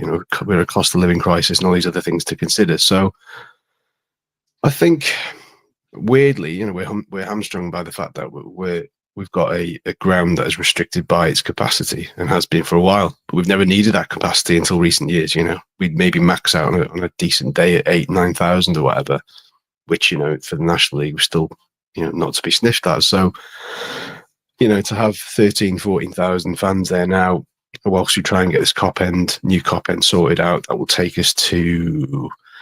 What will that take us to? I think it's 19, give or take. That's where where your tipping point is at. I know people have talked about 30,000 seats. It's like, the last thing I want to see is if we get to Championship, we lose 7 games in a row, and all of a sudden you'll lose 2,000 fans because all they've known is success, and all they've known is this bounce. It's like, well, how do you react to 4 or 5 defeats in a row, spankings, proper wallopings? And that'll be interesting. I think if we do go up, and if that happens, that'll be the real test of who sticks around, who doesn't, what sort of retainership we get from that fan base. And I kind of liken it to the sort of Euro 2016 with Wales, and the years either side of that, how it went from kind of a couple of star players, but nothing beyond that. Sorry, that was my dad barking away. Oi, sorry. So yeah, beyond, and then that just burst into life, didn't it? Sorry. Yeah, no, you're right. He's agreeing with me. Wales were once rubbish and then quite good. Suddenly good. Yeah, no, it's one of those, isn't it? And I think, that's one, just kind of likening it to Cardiff, that's been one of the biggest criticism leveled at Cardiff fans is, when the big games come, when they get to the Premier League, when they got to the Premier League, the crowd, when there's an FA Cup final or when there's a playoff final, the Millennium Stadium was full for that QPR playoff final. All the tickets go for Wembley. The South Wales derby this year full. And this, if we go liken it to this year, Cardiff beat Swansea at home, quite comfortably, probably their best performance at home this season. Next week or the next home game, a lot of those fans are not showing up, and it is very, very difficult. So I think, from a Wrexham point of view, I think having the international fans is a really unique thing. And I think ultimately, if you've got fans willing to travel to watch you at your home ground, which Cardiff do have a considerable amount of those who work away and things. But, if Wrexham have got, because of their owners, have a big following in America or Australia, then you absolutely have to find a way to cater to that, to retain and grow it. Well, it's as well as that, we're enticing older fans back as well, that, maybe wouldn't have travelled from Holyhead or whatever, but used to back in the day. So, we're now getting the odd buses getting ferried from the coast to games, which is great. So that's kind of what we wanted to see. So it's nice to see, full on Welsh speakers coming to the game as kind of like, broken as it is around here at times. It can be hit and miss depending on where you're from, which village you're from, if you went to a Welsh school, if you didn't. So it's just nice to hear that on the ground as well. But it's a weird thing. The stadium thing's weird because, like, I'll be honest, like, I come to the Cardiff City Stadium for the Wales games. I'm like, it's always, I know it's home, I get that, but there's nothing like Ninian Park. There just won't be. And that's why I'll always be grateful for them saying, yeah, we're not going to relocate it slightly out of town. We're going to keep it where it is, and we're going to retrospectively refit everything. We're going to do this stand first, and we're going to do that stand, we're going to do that. Because where it sits is perfectly to the gateway to the town, city in brackets. It's ripe for redevelopment in around that. You're right next to the train station. You're a 6-minute walk into town where all the pubs, the bars, the restaurants and everything is. You're 2 minutes off the A483, straight out of there, back onto the bypass, south or north, whichever way you want to go. So it's perfectly located, and they know that. And to uplift that and go, right, let's whack it here, 10, 20, 30 minutes. I mean, the walk from Cardiff to Cardiff City Centre to the stadium is not bad, but I think most people would love it if it was more central, no doubt. That's the same with that's probably the same with every football fan. They just want their club to be in the heart of it, and I'm sure there'll be a lot of Everton fans that'll be longing for Goodison Park in the seasons to come. As wonderful as their new ground is, you have to have your ground in the heart of your community, at least try and retain it there for as long as possible until it's not fit for purpose, Absolutely. In terms of this season, mate, Birmingham obviously came down, spent a boatload of cash, in fairness to them. Sold Jordan James as well, I think, which raised a bit of cash. But they have spent a lot of money. And they've ended up kind of running away with it to a certain degree. As you mentioned, you did say you didn't expect to be maybe most people expected you to be sort of top 10. You thought you might do a bit better than that. It's going to be tight. Wickham are Wickham are a point behind you.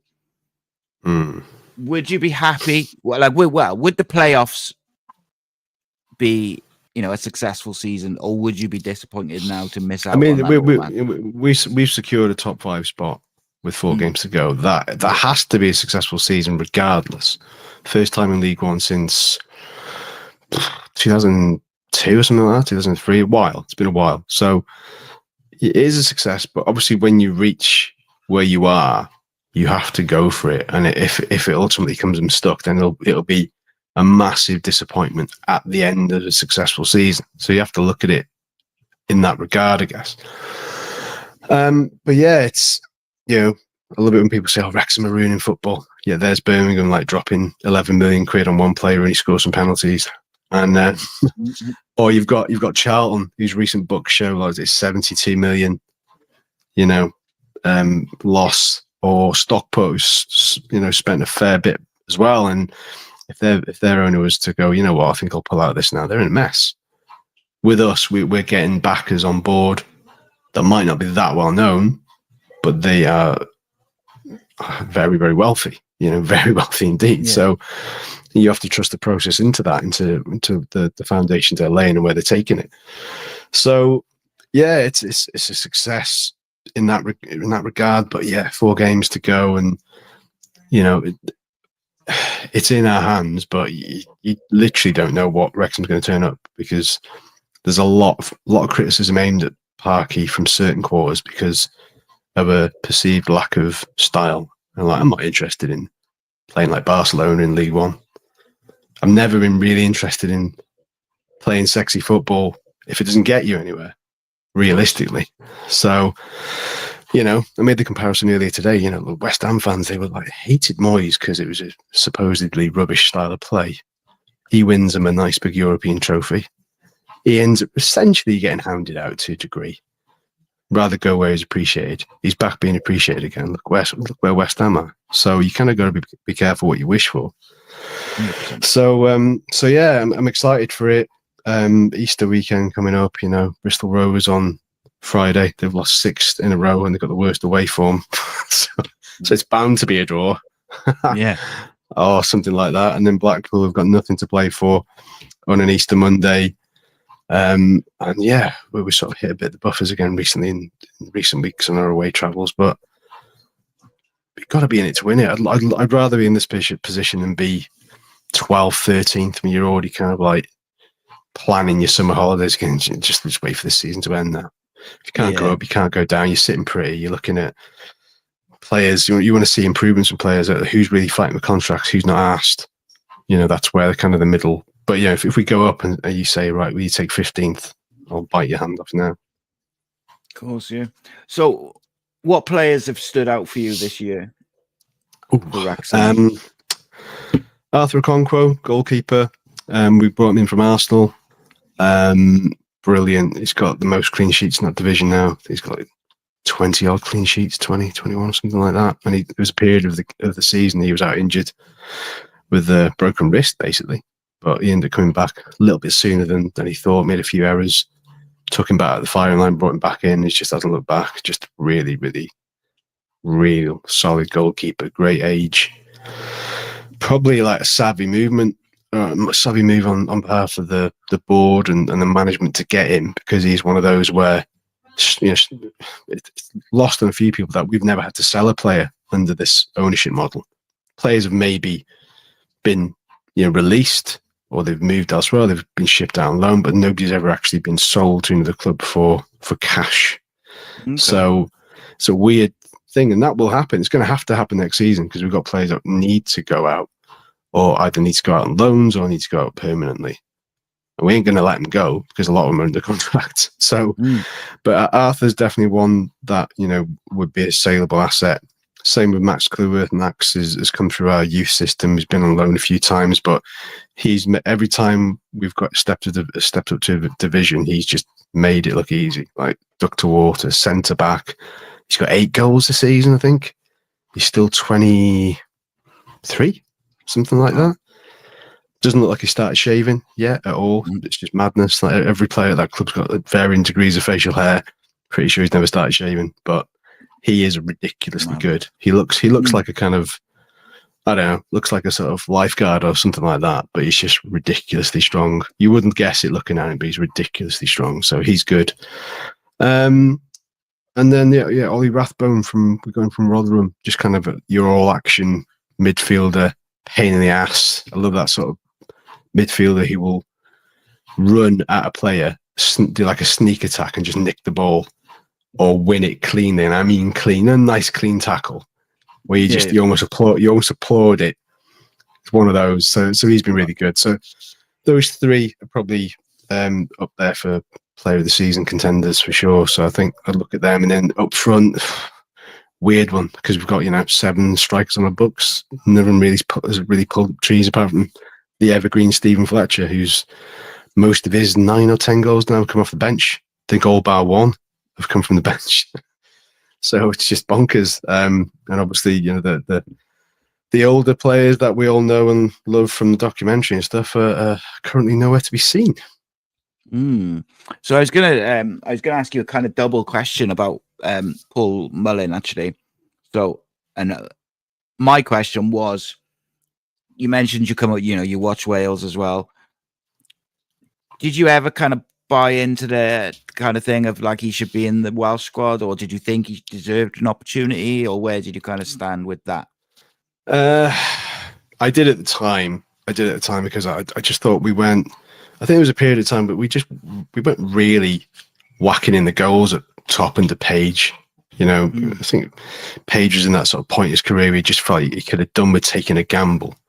Because I just thought he's a bit too conservative in his team selection, apart from the obvious stuff. You kind of knew what you were going to get with him. Yeah. Very kind of predictable in his ways, I think. So I was a bit annoyed when he sort of had Mullin on standby for that Gibraltar game. That was just that was lip service to get more people through the gate at the racecourse. Oh yeah, Paul Mullin might play. Oh right, we'll go along to that. Giving us a fairly meaningless friendly again against, let's be honest, not the greatest opposition in the world. Yeah. It didn't really capture the imagination of the North Wales public. So, sticking him on standby. But then Mullin even said in his book that the first he heard about it was from a friend saying, "Oh, you're on standby." He wasn't even told by anybody at the FAW or Rob Page, which tells you a lot about Rob Page. As much as I got time for Rob Page and what he did with Wales, I think there's a certain way of going about things, and that was probably not the great way. But at the time, maybe my judgment was clouded because he was knocking in the goals for fun. And I think if you're a born goal scorer, you're a born goal scorer regardless of the level, I think. And I just thought he was probably worth a punt at the time. But then, those times have moved on from way back when we all had like all sorts, a little bit scraping the barrel, Freddie Eastwoods and all that kind of era where we're like, he scored 3 in the reserves for South End. We'll have him. Those days are gone. As much as so maybe my judgment was a little bit clouded on it, and people are saying since, oh well, he's found his level, he hasn't really done anything, but he hasn't had a pre-season for 2 seasons. That's got to have an effect. They said minor back surgery is not minor. Nope. It just isn't. It's not minor. So and then a punctured lung in America, which he thought he was going to die, isn't minor. So it's not like a break or a pulled muscle that I think you can have a decent recovery period from, even if you miss pre-season. There's significant injuries, and it'll be interesting to see what happens next season if he has if fingers crossed he has a full pre-season. And it'll be down to him whether he stays or whether he goes or whether it's permanent or loan. Either or, he's done his job here, and he'll never have to buy a drink here ever again. But yeah, that ship sailed long ago for Mullin and Wales. And I think, it was a little bit of lip service on behalf of both. And I think he liked the idea of it as well. Why wouldn't you? When you're knocking in goals for fun and you're like the main man at a club kind of on the rise at the time, and opportunities are coming your way, and somebody says, well, maybe you could get an international cap. Why wouldn't you? If you're a footballer, always dream. Doesn't matter if it's your country of birth or whether you qualify to great-great-great-grandma. So yeah, it's an unfortunate one. It would have been nice to have seen him in it, but there we go. Yeah. So Reese in the chat just said, is the end of this season also the end of the Paul Mullin and Wrexham story? But it sounds like possibly not. He's been very unfortunate. As someone who had spinal surgery and a spinal fusion, it's brutal. Like, it is brutal. There's no way around it. It's not nice. And obviously, like you mentioned, a punctured lung, they're not like insignificant injuries where you just get with it and you'll be fine in a couple of months. They're long-term problems. And I'd imagine, I've never had a punctured lung and I hope I never do, but I'd imagine that it causes all sorts of issues in terms of athletic ability and aerobic ability, stuff like that. You'd imagine, wouldn't you? Without being a doctor, so I would know, but I'm guessing. Yeah, and I think unless you're an athlete and or a doctor and you can witness that firsthand, nobody can ever really know what sort of effect it will have.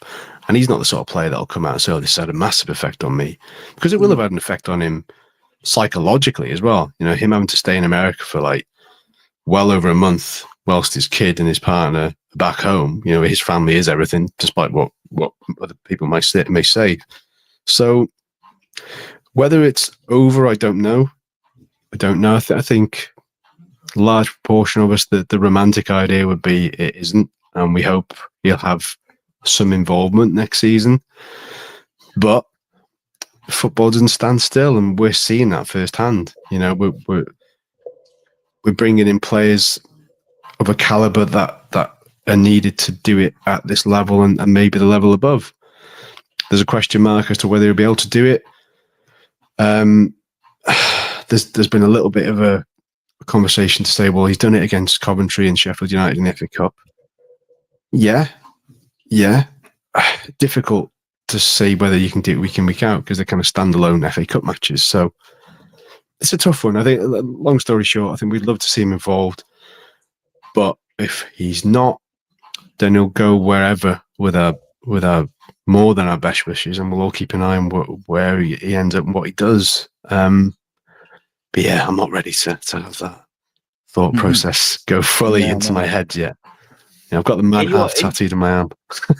In your opinion, though, ability-wise, at this stage in his career, if you like, I know you've got to allow for the injuries, but do you think he could still contribute if he can get back to fitness side of it? Do you think he's got the ability to contribute if you're in the Championship next year? Genuinely, I don't know. I'd like to see him give him a chance. He was given a chance this year. He still had 20 odd games. You know, it's not like he didn't have the chance. And then, you know, I sort of threw the question out. Well, if you persist with Palmer and Mullin, and you hope to recreate the days of the not so distant past, and it doesn't work, then that manager's well within his rights to change it, which is what he's done. He's brought in 2 players in the January transfer window, both strikers, and whacked them in together. Said, right, we're going to go for it, and this is what I need right here, right now. And the points return's been good with those players. Do we have the same style of player as Mullin that he can magic something out of nothing? Probably not. And that's what people miss. People like an excitable player that can do stuff like that. They miss that emotional buy-in that they have with him. You get 2 players that come in January, you're then trying to strike up another connection with somebody. So I don't know is the honest answer. I'd love to see it, but then I wouldn't be massively surprised if he does stay. If he does have a loan, does he have a loan back in League One and he goes on loan somewhere for a couple of months, knocks in 8 goals, and they go, right, we'll recall him now. You know, that's happened with Sam Dalby, one of our players up in Scotland. He's the second. He was the top Scottish Premier scorer for a while with Dundee United, and now I think he's a second or third. But it's just proof that, you know, sometimes loan moves can go somewhere, can work depending on where you go. And there was a conversation to be had. Should we bring him back? He's our former striker. Yeah, he's out on loan. So yeah, that could be a possibility for Paul Mullin if he wants that to happen. But he's contracted for a couple more years. So if somebody's going to buy in, they're going to need to pay that wage as well. Interesting. Very interesting. Tim, thank you so much for joining me, mate. I really appreciate you. And it's been really interesting to kind of hear where you're at. Do you think you will get that automatic spot? Take emotion out of it. Do you think you're playing good enough football to maintain it? How many games? I'm not asked. I'm not asked about good football. If it goes enough somebody's arse cheek in the 90th minute, I'll take it all day long. It's just the nature of the beast, and people get. For me, I don't get waylaid by how we play. I get the buzz off the win. And going online after and seeing the salt. Like, oh, you didn't deserve to win, you shite. You're one of the worst teams in the division. Well, if we're one of the worst teams in the division, we're second, and that says something about the quality of the division, doesn't it? Or maybe we play a certain way that you don't like, but you're not able to do it that way, in that effective way. So I think maybe we've got enough to get over the line with the experience we've got, because they've been there and done it. We have the easier run in, but then nothing's easy. Bristol Rovers are fighting for their lives. You know, Charlton, we've got second to last game of the season. They're still in the hunt for second place. So it's not easy. You just got to take it game by game. And I think I can stick to my guns and say, of course, you know, blind loyalty in face says, yes, I'd love to see it to do it, because no team's ever done it 3 in a row from National League to Championship. So it's got to happen at some point. So maybe it's going to be us. Who knows? Yeah, that's it, isn't it? It's one of those where so far so good, but there's a few games to go to see whether you can get over the line. Well, let's get all the Welsh clubs in the Championship. Let's make it happen. Why not? I think it'd be wicked. It'd be an absolute nightmare for every other club in the Championship. It would piss off so many people, but it'd be good for Welsh football. So that's the wider picture. Yeah, that's it, mate. Very quickly, mate, what have you made of Craig Bellamy's initial stint as Love Wales it. manager? Breath of fresh air. Breath of fresh air. Everything he says is on the money. He's definitely a much more measured manager than he was as if it was a player. Firebrand player, I think he's going to be exactly the same, but I think the company effect has rubbed off on him. And I like he's very measured in his approach. He's not promising the earth, but he is saying, well, you know, I'm pretty confident we're going to qualify and we're going to make an impact. And it's hard not to believe him. It's hard not to believe him, but we're playing in a certain way. He's unbeaten. That team feel like they want to run through brick walls for him. It's probably not been that way since Coleman. You know, with the greatest respect in the world to Page, I kind of feel he was kind of like just keeping the seat warm, which sounds a bit disrespectful, but in hindsight, that's kind of how it feels. He was like the firefighter to the whole thing, with gigs and everything, and a lot of jazz, kind of forced into a position he might not have initially wanted. So he did a great job in the circumstances, but genuinely think Bellamy is going to do really good things with us, and he will end up going on to a good club career as a manager as well. I'm sure of it. It's just there's something about him. Don't know what it is. There's something about him. Yeah, I agree with you, mate. I actually, my one worry is that the Liverpool job becomes available before he's finished what he's going to do with Wales. I don't think it will, because Splott seems to have started quite well, but I do think that's the one job which might turn his head. You know what? I think if he's going to go anywhere, it would definitely be a former club. But I think let's see what he does with Wales first, and it might be a case of, you know, does an opening happen for him at a kind of like a Newcastle situation further down the track, well backed, well steadied under Howe. Maybe, you know, he could end up at Norwich. He could go full circle and start back where he was. There's no shame in making an impact at a lower level and taking the team up. But I think he's great. I love the interview the other week on Sky, kind of putting the interview in his place, but doing it in a way that was very respectful. And everything he does and says, yeah, we're all waiting for that moment now. We're all waiting for him to lose his rag completely. I don't think he will unless it's fully justified. Previous times, golf club, other stuff not so justified. Yeah. But I think he will go mad, probably with a refereeing decision during this campaign. It'll be Kazakhstan somewhere, something like that. Bit more low key. I thought he was going to go for a second. In that game the other day, the penalty, wasn't it, I think, and he looked like he had it in his eyes, like he was about to go, but then he just kind of sat down, carried on. Made his point, but I think he knows that he has to set an example to his players, and I think if his players see him losing his shit, then it's like, we've got a madman in charge. You want somebody. You kind of Ancelotti's the world, who are just all football brain, and we're going to put this into practice, and we're going to see if it works, and we're going to impart that. Maybe he can leave his anger to one of his assistants.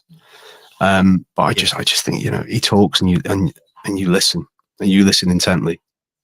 100%, mate. I was lucky enough to spend the evening with him. Did a live event with him 2 weeks after he got a job, and it was. Everybody said the same thing. They came away and they were like, wow, if he can get that message across and that feeling across to the players, they will run through a brick wall for him, because that's how everyone felt coming away from it. He was so passionate, but also like very articulate and technical, and just everything kind of fell into place. Like, it was very special. Tim, thank you so much for joining me, mate. Really appreciate it. No worries. Hopefully we'll get you back on in the future and we can talk about your successful promotion. We'll see. Fingers crossed. Cheers, mate. Thank you so much. Take care. No worries. Bye-bye. You're listening to Cymru Sport. That was Tim Edwards from the Fearless in Devotion Welsh League Wrexham podcast. And to finish us off this evening, got another guest, Reece David Evans from Cardiff City World. How are you, mates? Not bad, all good. How are things?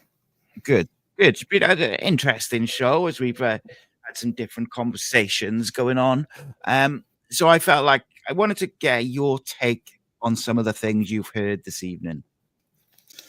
I think the Mark Bowen one was fantastic. I'd love to know the insight.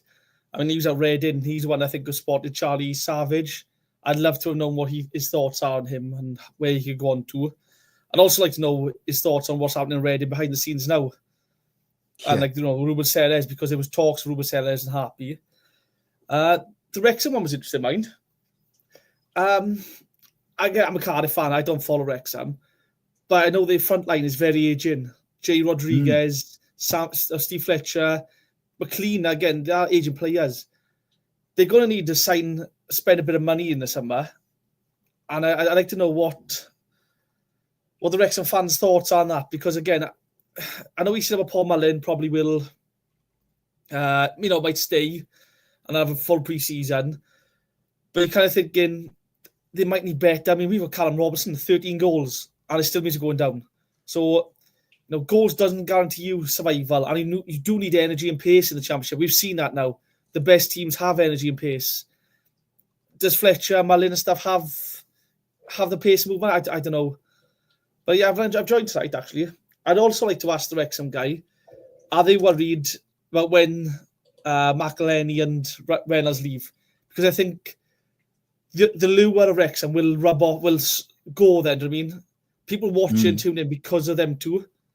And I'd love to know what their thoughts are for when them two guys leave. Well, I'll tell you what. I'll see if Tim's still there. I can see him at the bottom, but I don't know if he's still got his mic and stuff. So yeah, go on. Let's ask him. Why not? Let's ask him. Just about to pack away. There's always a sting in the tail in there. Yeah. I mean, everybody knows that we're going to have to upgrade massively, because pace and power is kind of what you need to succeed to a certain degree. Even in our division, there's been games you think, you fucking hell, they're running rings around us. There's a lad at Wigan the other day who was just absolutely lightning quick, and on another day we probably would have lost that game. So yeah, we're under no illusions with that. But you would imagine there's already a plan in place. There's already targets identified. They're no mugs. They've probably got irons in the fire regarding that. So you would expect several, if not a dozen, changes to that playing staff if it was to happen. Even if it doesn't happen, there'll be changes, no doubt. In terms of the overall attraction and lure and everything else, I don't think it'll really matter at that point, because it'll be job done from our side. I think it's a weird thing, because the amount of people that are coming over and they say, "Oh yeah, we're coming over because of the story. We got involved with the documentary," and the easy takeaway from that is that, well, that's just a fly-by-night interest. But I swear, honestly, I'm not joking. They're all proper invested. None of this sort of they're telling me stuff I didn't even know about the club. Like they're going down like rabbit holes of research and information. Think, where have you got that from? Mm-hmm. It's just nuts. They're proper invested in it, and that is via the documentary for the large part. And then they come and see it firsthand, and then they go in around the town. They do different things. They go around North Wales. They visit. The tourism boom for Wales in general has probably benefited from it. Especially North Wales. It's definitely driven a hell of a lot more visitors to this neck of the woods. So, but no, they've never put a time limit on it. I think 4 years at this point is still way too early. I think you're probably talking at least a decade project, almost certainly a decade project, and with that will be, their legacy would be cemented by what's been achieved on the pitch, but obviously with what's going off it, with the expansion of the stadium, just improving the overall infrastructure, improving the crowds, retaining the crowds is going to be important. And I think a retainership of a crowd is not necessarily down to whether Ryan Reynolds is still involved in Wrexham Football Club. It would be a case of, shit, I really bought into this club when they started, and now I love it. And it doesn't matter who's in charge, as long as it's being run in the right manner. They're going to end up stepping back at some point, and they will hand the reins over to somebody that they trust and that we will have a degree of transparency on and go, well, who are these people? What are they doing? There might be a family involvement. They might want their kids to be involved or whoever it may be. So, the documentary will only go so far, but then, the creator or the brains behind it is the creator of the longest running sitcom in American history. So you never know. You never know. It's slightly different to comedy, but it could be a comedy next year if we go up and get pumped every week. So people will be tuning in for that one even more than watching. Oh, Wrexham won again, have they? Great, how exciting! I want to see him get pumped. That will turn more people onto the documentary as well. So yeah, I mean, that's the other side of it, isn't it? I suppose is those people who are frustrated with it all will, if you do have a bit of a painful trip to the Championship, they'll tune in for that for sure to see the. But people will anyway. Like if you're in it, right, and you know your club's going to be in it, you'll just tune in for that one episode if need be. But that still pays money to somebody somewhere, and the knock-on effect to that, whether that was Blythe Spartans in one of the earlier seasons when we were in the FA Cup to whoever it may be. It's shone a spotlight to other aspects of the league. It's now been mooted by the MLS that they're introducing promotion relegation.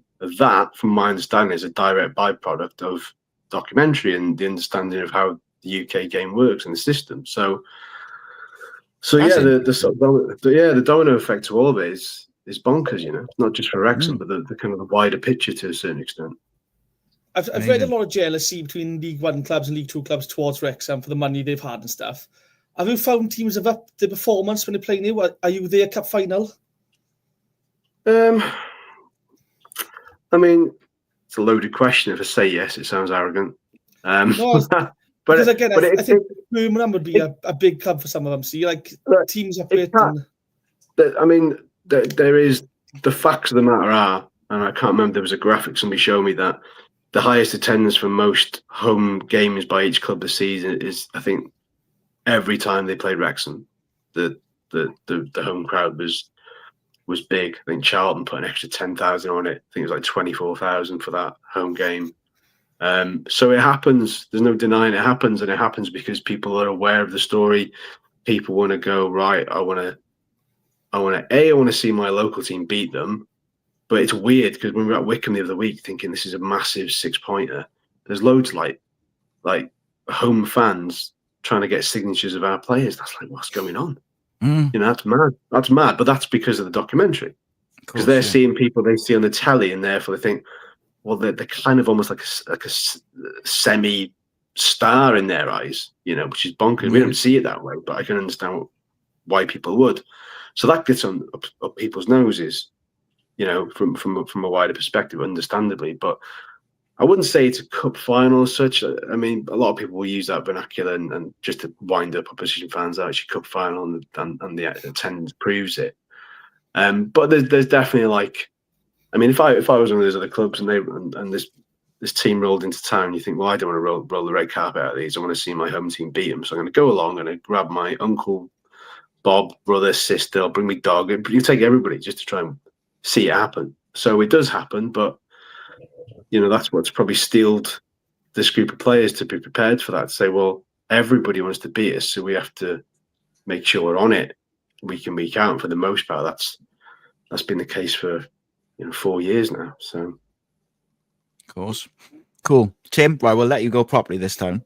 We won't drag you back, mate. But no, I appreciate it, and I'm sure we'll catch up with you soon again. Thank you so much, mate. All right, take care. All the best. Bye bye. Tim Edwards there again from the Fearless and Devotion podcast. But it's all good. I think, to me, I just look at Wrexham and I just look at a well-run club, mate, and I'm jealous of it because I just think the owners care. The owners are there as much as possible, and when they're not there, the board's there. They're doing what they say in the community. They're putting their money where their mouth is. They're letting the manager and the football people run the football side without interference. That's what every fan wants, isn't it? Ultimately, is investment and football people. I said on a previous show, I think 3 or 4 nights ago, I'm not envious at all about their ownership or the money. I'm not envious of that. The thing I'm envious about is their owners care. they're in the community, they're meeting fans, they're walking the streets. I think it was on the documentary, they invested in a new park for the local town, things like that. When was Tan last time in Cardiff? When was Dalma the last time in Cardiff? Now, choose you to sell cars. That's the only time he's here. The Cardiff doesn't mean they couldn't point Cardiff on a map, our owners couldn't. But the Wrexham owners do seem to care, and is that you see it if the owners aren't there? Is it Humphreys or Humphrey Kerr, I think his name is? Yeah. He's in the community, walking around, meeting people, talking to people. There seems to be a proper community feel when you look at Wrexham now because of the ownership. And at Cardiff, there seems to be such a massive disconnect, and it just seems to be growing.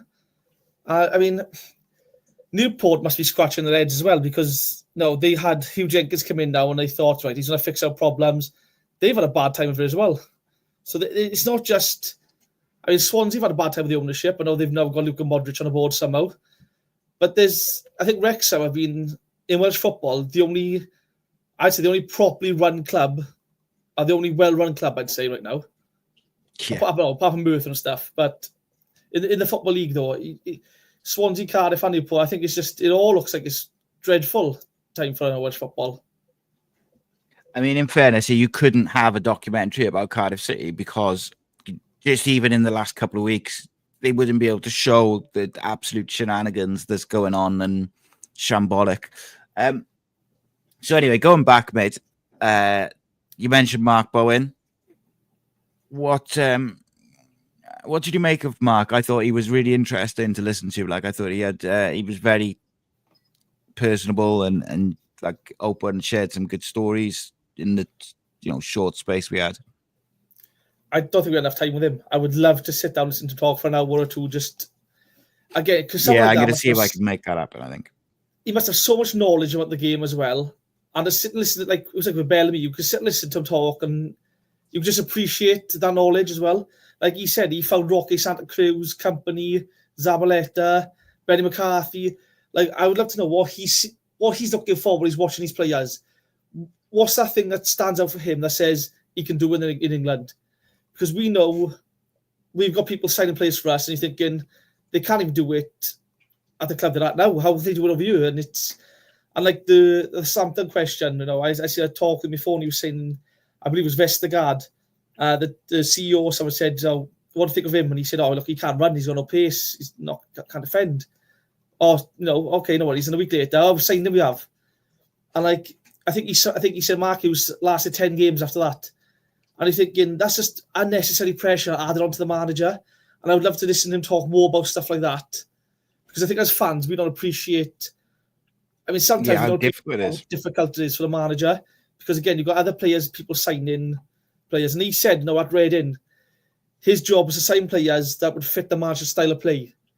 We don't have that at the club. We just sign players and go, you're a manager, you make it fit. We don't seem to have any sort of idea. So I would love to sit and listen to Mark talk for a lot longer. I think he come across very brilliant, to be fair to him, and so much knowledge there. And that's it, mate. It's the knowledge, isn't it? And the stories and everything which comes with it. We haven't got a great deal of time, but I just wanted to get your thoughts on the kind of Omar Rees's press conference this today. It was a long one. I haven't, we're kind of like, I had to pick out some quotes and stuff. I was just looking more at the reaction from people not happy. I've not seen it yet. I literally got it loaded on my PC to listen to next after this. So I want to hear what he said. I've viewed apparently he's called out the fans or something. Yeah, but again, he's basically said some fans don't know what they're on about, and it's difficult. But I did speculate to Jamie. The only way I can see it as a good idea, long term, like in the short term, it's not a good idea. But if it takes the pressure off the players enough, and because he's putting even more pressure on himself, you see, because he's already under tremendous amount of pressure.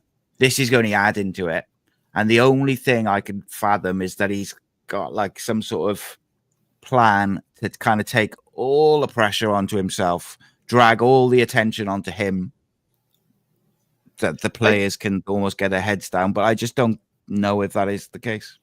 That's one thing I hate these days. I've defended Riza all the way through. Everyone knows it. I've said on the pod is when managers say, fans know what they're talking about. 20, 30 years ago, you could say that and you can go, okay, but there's so much football out there now, right? Everyone sees the game differently. And again, everyone's got opinions, but everyone sees the game different. But you ask any Cardiff fan now, they'll all tell you the same thing. There's a lack of effort, urgency, desire. We'd all say the same thing. Now, if one man is saying the opposite and everyone's saying the same thing, then you can't be saying fans what they're talking about. This is our club. We are seeing what we're seeing. It's just, I don't like that. Again, like we said, it might be taking the pressure off players. But we're at the stage now where some of these players, if they can't handle the pressure of a championship, how do they expect to go on and play Premier League football? Or, go on and have bigger careers? Because again, this has been on for all season now. We've had 8 cup finals. We haven't shot for one. We scraped a draw against Preston. We beat Blackburn somehow. We're good enough. A better team would have punished us. Again, Stoke game, the fans were brilliant for 85 minutes until they scored. And then the players just dropped their heads. It was lethargic again. It's slow. It's get the ball wide, stop, cut back inside, pass across the back 4, lose the ball, hit on the counter, and all of a sudden there's a corner to the opposition. And when we win the ball back, it's slow going forward, pass across the back. We'd all see the same thing. So I don't like when the managers call a fan say they know what they're talking about, because we all see it down. We've seen it all season. I don't like it. It's something I'm not a fan of. Yeah, I think it's difficult because I don't know the full context of it. So I've kind of just had a load of people messaging me and I saw the quotes in the Wales Online article. So it's difficult to be completely, go into it myself because I haven't seen it in full yet. But what I will say is it does seem like odd timing and an odd thing to say. Like, I don't really understand the benefit of it, if that makes sense. But it remains to be seen, mate. Ultimately, Cardiff City need to get. Jamie said that he thinks they might get 4 from the next 2. I actually won't be shocked if Cardiff go and get 6 from the next 2 games. I don't know why. I just got this feeling that they're going to end up like pulling something out of the bag at Sheffield United, because Sheffield United are in dire straits, like three games on the bounce, and they've been awful. But it all depends how Cardiff go about it. If we sit in against Sheffield United, I think we will struggle. I really do. I think if we go at them and just go and think, do you know what? We're going down anyway. Let's just go and be aggressive and go play and see what happens. If we get an early goal, I think the Sheffield United, because their automatic push is just falling off a cliff. That's the thing. We're one of those sides where we can go get 6 points this weekend, or with a team that can get 1 point. I mean, the problem is though with the Conference Regions made now. If it fails on Friday, he can't come out to say it, and the pressure got the players. He's shot himself in the foot. He's giving himself a rod. I don't know. It's Sheffield United had a bad run, but the games they lost, Millwall, Oxford, and Plymouth, right? The teams nick a goal, then they deep in rows of 4. They're hard to break down. We've seen it. We know hard to break down. We're out of position. We're slow closing the ball down. We avoid pressure, allow runners with the ball. Something's got to change. It seems the manager can't get the players up for it. We come up to the start of the game so slow, so lethargic. There's no urgency, and it's happening time and time again. And we're hearing the same things. The players let themselves down, so the players let the fans down. Drop them. If they're not doing it, I guarantee Turnbull is chomping at the bit to get on that pitch and have a go. Do you mean it's? Yeah. It's difficult, mate, isn't it? Because you can't see exactly what he's trying to do. But there we go. Another jam-packed show. Reece jumping on at the end to kind of review the show with me. We'll be back next week. The FAW's head of domestic football, Jack Sharp, should be with us next week. Unfortunately, he had to rearrange late on this evening. Big thanks to all my guests, of course, in former Wales international Mark Bowen. I've already messaged him to sort something else out.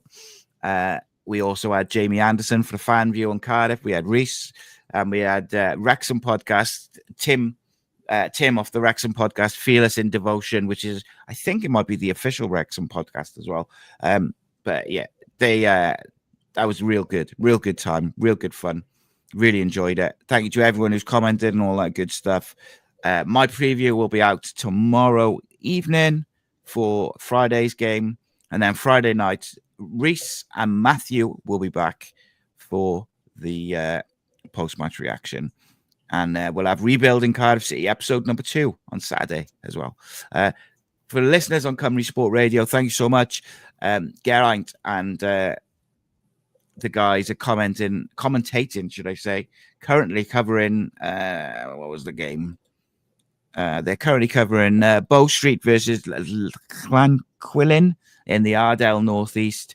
There's Welsh Cup finals coming up and all sorts. So please do check it out. Support Cymru Sport Radio as they continue to grow their coverage of Welsh football.